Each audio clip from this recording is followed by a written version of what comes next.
Hello, welcome. I am Nathan Garcia, and I want to share with you some information I think is really important for you if you are an investor, and that is why stock buybacks are so bad for the economy.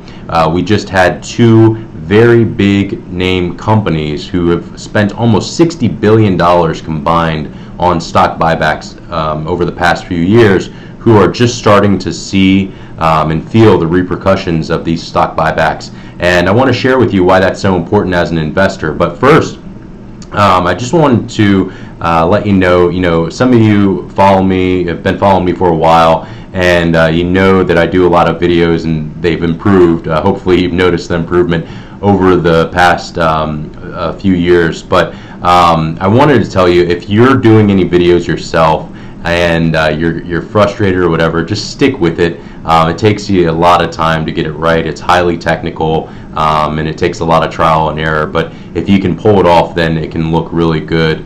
And right now I'm using this program called OBS, and I'm also using a tool called Stream Deck by Elgato that's really powerful, really helpful. And so I just want to give you those words of encouragement in case you are like me, where you just wanted to throw the camera down and just give up. But with that out of the way, let me talk a little bit about why stock buybacks are so bad. So if you have been watching the news at all over the past day or so, today is November 28th, and over the past day we've received word from GM that they are going to be closing 5 plants and getting rid of about 14,000 jobs over the next year. And simply put, there just isn't demand, right? If there's demand, then they would already be selling trucks and selling cars, but there's not demand. And as a result of that, they have to halt production, which means that they have to shut down some factories, and therefore about 14,000 people are going to lose their jobs. Now, in order to do this, they're going to have to restructure, and that restructuring is going to cost them about $3.8 billion, okay? That's the cost for them to, have severance packages and to shut down the plants, what have you. They don't have that $3.8 billion, so they're actually going to have to go out and borrow that money.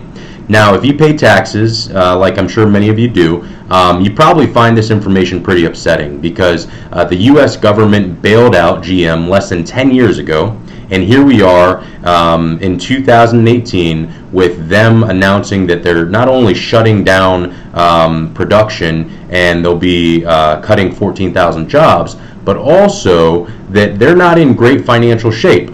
And what's really interesting about it is that GM over the past 4 years has spent almost $14 billion on stock buybacks.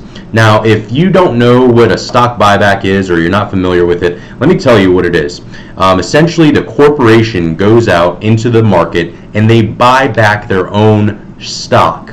Okay, this practice was illegal until 1982, because prior to 1982, the administrations or the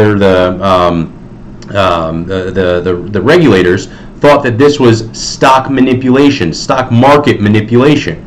Why? Because a company is going out and reducing the number of shares, and therefore they can artificially increase the price of their shares. Okay? And so when you do that, you are gaming the system. Why would a company want to reduce the number of shares so that they could increase the price? What incentive do they have?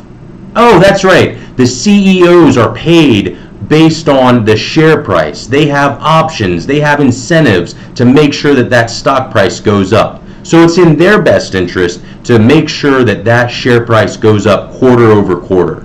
And so if they can use money that they borrowed from the Federal Reserve at very low interest rates, 0% in some cases, and then go out and buy their shares back, then they can effectively increase the cost of the shares and therefore make more money and make sure that they get paid their bonuses. So this is practice. Stock buybacks has been all the rage this year because remember, last year the administration passed a tax bill that allowed corporations to bring offshore money back on shore. And what did those companies do? They didn't invest in research and development. They didn't go out and build new factories. Instead, what they did is they spent that money at on share buybacks, right? So in August, we had estimates from Goldman Sachs, their reports in CNBC and New York Times about this, that the share buybacks were on pace to reach over $1 trillion, right? So the companies went and they not only borrowed money at very low interest rates, they not only lobbied to get very low tax rates, they didn't go and invest in the American economy and the workers. Instead, what they did was they gamed the financial system so that they could buy back their shares. And now we're starting to see the repercussions of that, right? We're seeing GM, they're going to cut 14,000 jobs. Well, guess what? GM's not the only one who had an issue with it. Who else did? General Electric, right? A company that was started, I think, in 1890 or 1898, whatever. They've been around for over 100 years. Right? This is a company that is considered an iconic company, a blue chip company by some investors, right?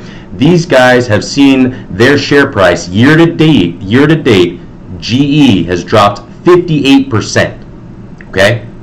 This is pretty surprising given that they've spent over $40 billion on share buybacks since, let me see, going back for the past 4 years, okay?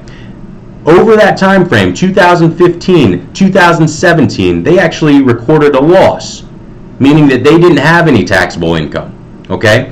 And so now the company has a minus $48 billion net worth, if we include their total debt, minus $100 billion. Now, how in the world can a company spend $40 billion buying their own stock back and have a negative net worth?